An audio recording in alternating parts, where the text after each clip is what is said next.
Oh boy. They present as a main event in front of this building of very few people with a morgue-like atmosphere. It's the first time I've ever seen a wrestling match held in a sensory deprivation chamber. Pockets versus Wheeler Useless. Two skinny, bland guys with no charisma doing wrestling moves with no reaction from a crowd that doesn't care. And that's the paying crowd. The people that paid to go see it were unimpressed. What about some poor bloke, some chap watching on television go, seriously? Seriously? What are these two children? What about the guy who redeems a free ticket and says, let me go check this out, I'll take my kid or something, or I'll go with my buddies? And then he thinks his kid got away from him and jumped in the ring. Hey, Junior, get the hell out of there. Oh, I'm sorry, sir. That wasn't Junior, sir. That's our Continental Champion. This is what they're trying to compete with the WWE with. This is what they're trying to do at the main event of the Go Home TV for the pay-per-view. And they rang the bell with 12 minutes left in regulation, and you know they were going over.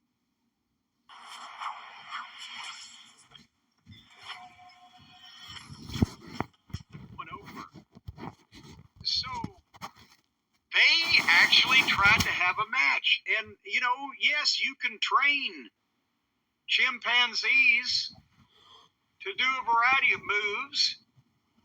And just the blandness and the nothingness of, and Wheeler's a ball of fire. Wheeler's goddamn MJF next to the other goof, but it was an embarrassing use of national television with two trained chimps having a pretend wrestling match.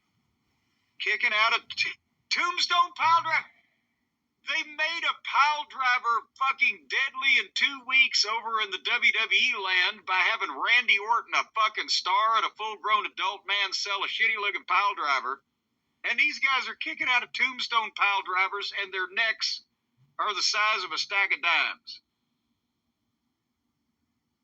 And did you see at one point when Wheeler on the floor gave Pockets a brainbuster on the barricade in front of the front row fans, and that got kind of a rise at him because it was dangerous as fuck, and there's no way I'd let this fucking clown try to do it to me. He's not fucking strong enough to pick me up to begin with. And Tony Schiavone at that point brought up, I find it interesting that Orange Cassidy is wearing black jeans tonight. He just got brainbustered on a metal fucking railing, and you're talking about the color of his pants.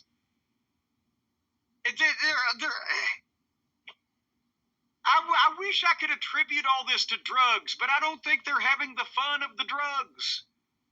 I just noticed that dead man over there, he's wearing black pants. Yes, he just... Well, you can't see probably because of the blood that's soaking them, but they were before they got stained with his carotid artery being cut. And then finally, Wheeler brings a chair in right in front of the referee who does nothing about it and swings at Pockets, and Pockets ducks and rolls him up 1, 2, 3. So a tombstone pile driver was not a finish, but a fucking roll up after the referee should have disqualified the thing to begin with because they can't figure out other ways to do it that make sense. Your thoughts on the match before we go to the afterbirth? It was it was like watching one of those awkward women's matches that goes on too long because the crowd was dead. They weren't reacting to anything.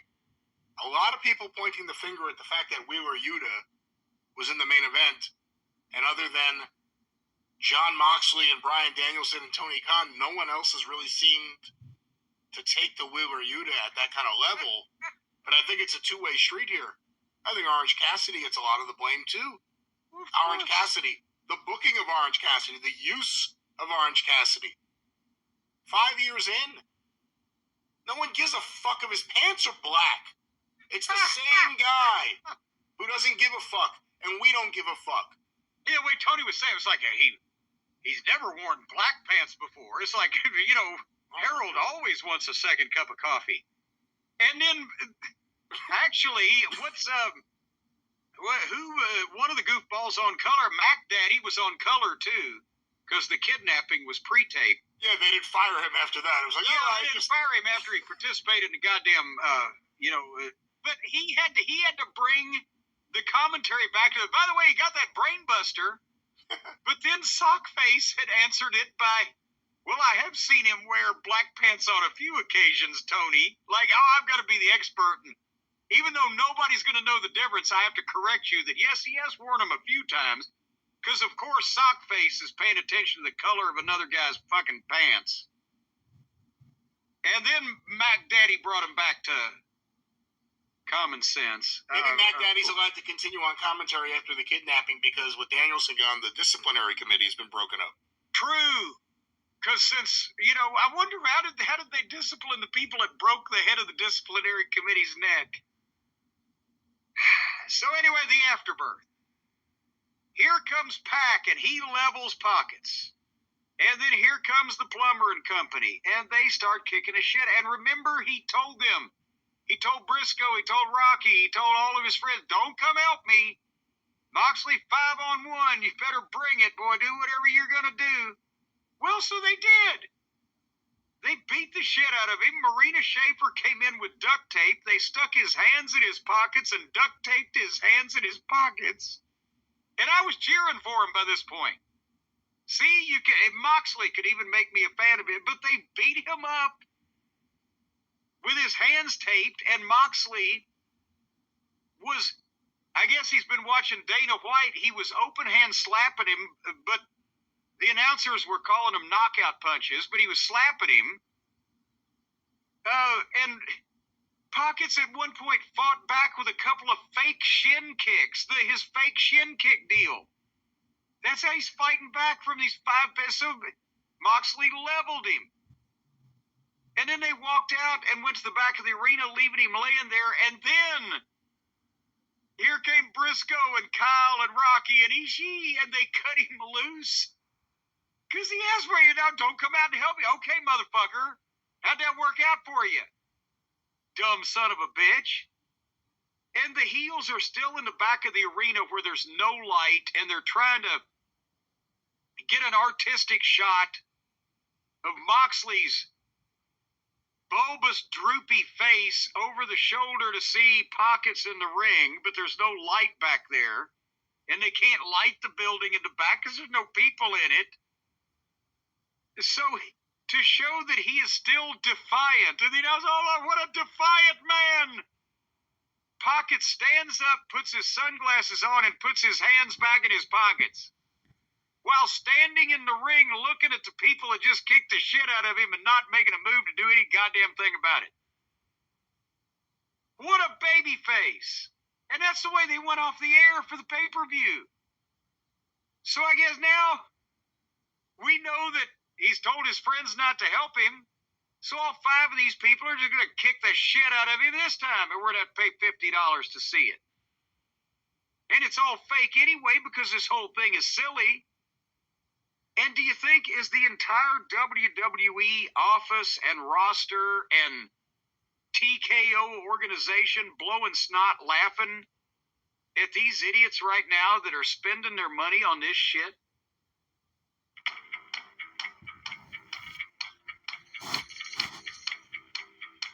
This shit? You know, I think WWE will always be WWE, and they'll always see any competition as something that's either under their thumb or something that needs to be put under. But it's impossible to watch this show and think that anyone has their shit together. I was about to say anyone in senior management. There is no senior management. You know, whatever you want to say about Vince being a dirty fucking pervert, and he is. In terms of a businessman, he was... You know, it really was the buck stops here with Vince.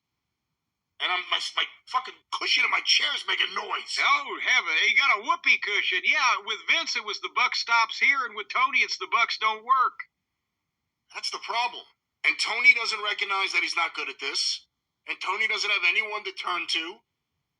And the people who know better will never tell Tony, you shouldn't do this. Instead, it's, well, maybe if you try this, or maybe if you do this. If If you try this differently. No, it's everything. It's him. He can't do it. And Moxley, imagine if you were the head of anything and John Moxley wants creative control and you see what it is. Oh, good Lord. Well, I haven't seen what it is yet. I don't know what the fuck this is. Well, that is AEW Dynamite. And that was the go-home show for the pay-per-view. And also, was it, the question is, I guess, was it the go-home show for the people that were watching it? Did they have to move? Well, I was going to say, Jim, before we get to the ratings, Full Gear is coming up. We just previewed it. And it's one of those rare AEW pay-per-views not named after a casino or some sort of event at a casino. And we know a casino that we can send everyone to virtually. Well, we